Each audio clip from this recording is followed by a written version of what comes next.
Hello friends, मित्रा channel में आपका स्वागत है। आज है 23 जुलाई।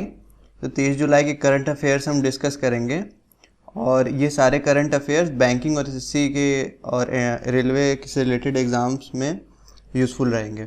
तो चलिए शुरू करते हैं।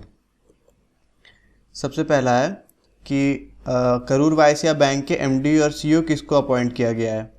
तो इसका आंसर हो जाएगा रमेश बोद्दू को करूर वायस्या का एमडी और सीईओ अपॉइंट किया गया, managing director and chief executive officer. और इसके पहले कौन था? तो पीआर शेषाद्री थे। पीआर शेषाद्री ने रिज़ाइन किया तो रमेश बोद्दू को अपॉइंट किया गया है। ये इनकी फाइल फ़ोटो है और ये करूर वायस्या बैंक का लोगो है। तो ये पहला ऑप्शन सही है। आगे है पैसेज एक्सरसाइज किन दो देशों के बीच में कंडक्ट किया गया है। पैस एक्स यानी कि पैसेज एक्सरसाइज, तो ये इंडिया और यूनाइटेड स्टेट्स के बीच में कंडक्ट किया गया है और ये एक जॉइंट नेवल एक्सरसाइज है यूएस नेवी और इंडियन नेवी के बीच में, जो कि इंडियन ओशियन में कंडक्ट किया गया। तो इसका ऑप्शन सी सही होगा। और ये इंडिया और यूनाइटेड स्टेट्स का फ्लैग है और ये एक नेवल एक्सरसाइज का एक image. Which of these act has been implemented recently in India? तो कंज्यूमर प्रोटेक्शन एक्ट 2019 ये इम्प्लीमेंट किया गया है और ये 20 जुलाई को इसका इम्प्लीमेंटेशन हुआ था, जिससे जो कंज्यूमर प्रोटेक्शन एक्ट 1986 चला आ रहा था उससे ये रिप्लेस कर दिया गया। जो नया एक्ट है वो protection to buyers from traditional sellers and e commerce retailers offer करता है कस्टमर को, और इसमें एक सेंट्रल कंज्यूमर प्रोटेक्शन अथॉरिटी के सेटअप करने की बात की जा रही है। तो कंज्यूमर प्रोटेक्शन एक्ट से रिलेटेड ये सारी चीज़ें हैं। और union minister of consumer affairs कौन है? तो रामविलास पासवान है और ये कंज्यूमर प्रोटेक्शन की एक इमेज ध्यान में रखने के लिए। और वो कौन सा बैंक है जिसने कैंपेन लॉन्च किया है जिसके तहत फेस मास्क और सैनिटाइज़र डिस्ट्रीब्यूट किया जाएगा कोविड-19 के लिए? तो इसका आंसर होगा सी, पंजाब नेशनल बैंक। और ये कैंपेन लॉन्च किया गया है यूनियन मिनिस्टर ऑफ हेल्थ और फैमिली वेलफेयर के जो कि डॉक्टर हर्षवर्धन है। पीएनबी का हेडक्वार्टर है न्यू दिल्ली और MD and CEO of PNB हैं एसएस मल्लिकार्जुन राव। इंडिया ने कौन से देश के साथ एग्रीमेंट साइन किया गया है इमरजेंसी मेडिकल सर्विसेज के लिए? तो इंडिया ने मालदीव्स के साथ ये साइन किया गया है और ये एग्रीमेंट हुआ है माले में, जो कि मालदीव्स का कैपिटल है, और जिसके तहत 20 million US dollar financial assistance provide किया जाएगा। और इसका मेन मोटिव है हेल्थ केयर फैसिलिटी और डिज़ास्टर रिस्पांस में मालदीव्स की मदद करना। और इसके पहले इंडिया ने समुद्र सेतु लॉन्च किया था ताकि इंडियन सिटीजन जो मालदीव में फंस गए हैं उन्हें इवैक्यूएट करवाया जा सके। ये रहा आपका मालदीव्स का मैप और इसका कैपिटल माले हो गया। ये इंडिया वाला रीजन है और इसके पास जो श्रीलंका है इससे थोड़ी दूर पर एक टापू जैसा एरिया है कंट्री, उसी का नाम है Maldives.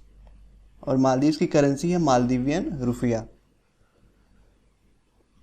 Covid protection system for work place has been unveiled by, तो ये CSIR council of scientific and industrial research CMERI Durgapur द्वारा लॉन्च किया गया। इसमें CMERI का फुल फॉर्म है central mechanical engineering research institute, और इसमें बेसिकली तीन यूनिट है, Intellimast, Touchlet, faucet and 360 car flusher. तो ये बेसिकली वर्क प्लेस में ये काम आएगा, COPS, और ये दुर्गापुर में लॉन्च किया गया। स्पेस एक्स ने कौन सी ऐसी देश की मिलिट्री सैटेलाइट लॉन्च की है जिसका नाम है एनासिस 2? ये नाम याद रखने वाला है, एनासिस 2। तो इसका आंसर है साउथ कोरिया। स्पेस एक्स ने साउथ कोरिया की पहली मिलिट्री सैटेलाइट एनासिस 2 लॉन्च की है और इसे फैल्कन 9 रॉकेट से डिप्लॉय किया गया है और फ्लोरिडा USA से के एक एयरफोर्स स्टेशन से इसे लॉन्च किया गया। ये इलॉन मस्क की फ़ोटो है और इसी तरह ये स्पेस एक्स के फाउंडर और CEO हैं इलॉन मस्क। इसी तरह साउथ कोरिया का कैपिटल हो गया सियोल और करेंसी हो गई south Korean von. South Korea देश चाइना के इधर नॉर्थ कोरिया और इसके थोड़ा सा इधर सटे साउथ कोरिया इधर है, जापान से थोड़ी दूरी पे। ये साउथ कोरिया का मैप हो गया। टून्स मीडिया अवार्ड, जिसको कि लेजेंड ऑफ एनिमेशन भी कहते हैं, ये किसे मिलेगा? तो इसका आंसर है अर्नब चौधरी को, और ये बहुत ही बड़े एनिमेशन डायरेक्टर हैं। मतलब ये थे, अभी ये 25 दिसंबर 2019 को इनका निधन हो गया, और पॉस्ट्यूमसली ये अवार्ड इन्हें दिया जाएगा एनिमेशन मास्टर समिट में।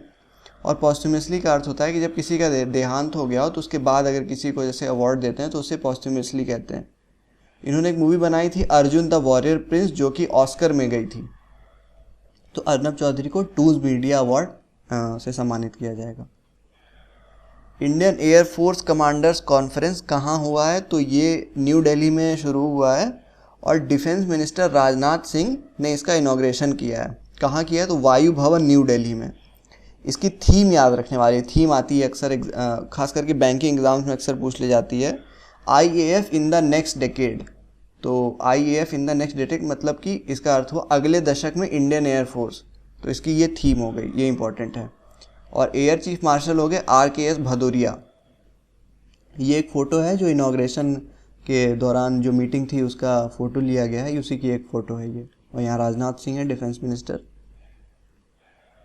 उस ड्रोन का नाम बताएं जो इंडियन आर्मी को मिला है ताकि वो एक्यूरेट सर्वेलेंस करवाए। तो उसका नाम है भारत, उस ड्रोन का नाम भारत, और ये DRDO द्वारा डेवलप किया गया है, defence research and development organisation, और ये इंडियन आर्मी को मिलेगा। अब इसका पर्पज़ ये था कि जो इंडिया और चाइना के बीच में ईस्टर्न लद्दाख एरिया में जो टेंशन्स चल रही हैं, तो उससे रिलेटेड एक्यूरेट सर्वेलेंस ड्रोन द्वारा किया जा सके लाइन ऑफ एक्चुअल कंट्रोल पे। मतलब अगर वहाँ आर्मी प्रेजेंस, वहाँ आर्मी पर्सनल का प्रेजेंस ना भी हो तो भी ड्रोन द्वारा वहाँ लाइन ऑफ एक्चुअल कंट्रोल पे इसका एक सर्वेलेंस किया जा सकेगा। तो इसका नाम हो गया भारत। और इसकी कुछ विशेषताएं हैं इस ड्रोन की कि ये वर्ल्ड का सबसे हल्का ड्रोन है, और ये एक्सट्रीम कोल्ड वेदर में सर्वाइव कर सकता है। फिर ये रात मतलब अंधेरे के टाइम भी ये प्रॉपर विजिबिलिटी दिखाता है, इसके पास नाइट विजन फैसिलिटी है। तो चीफ ऑफ आर्मी स्टाफ हैं मनोज मुकुंद नरवणे। और इसी की तरह ये आखिरी न्यूज़ है, कोविड-19 वैक्सीन जो कि यूनिवर्सिटी ऑफ ऑक्सफोर्ड द्वारा डेवलप किया जा रहा था, ये 3rd स्टेज में पॉजिटिव रिजल्ट दिखा रहा है। इसका नाम है AZT1222। तो इससे पॉजिटिव साइंस आए हैं, और मतलब आगे चांसेस हैं कि ये as a successful vaccine launch हो जाए। तो फ्रेंड्स, आज के लिए बस इतना ही। अगर वीडियो पसंद आई तो इसे लाइक करें, चैनल को सब्सक्राइब करें। Thank you.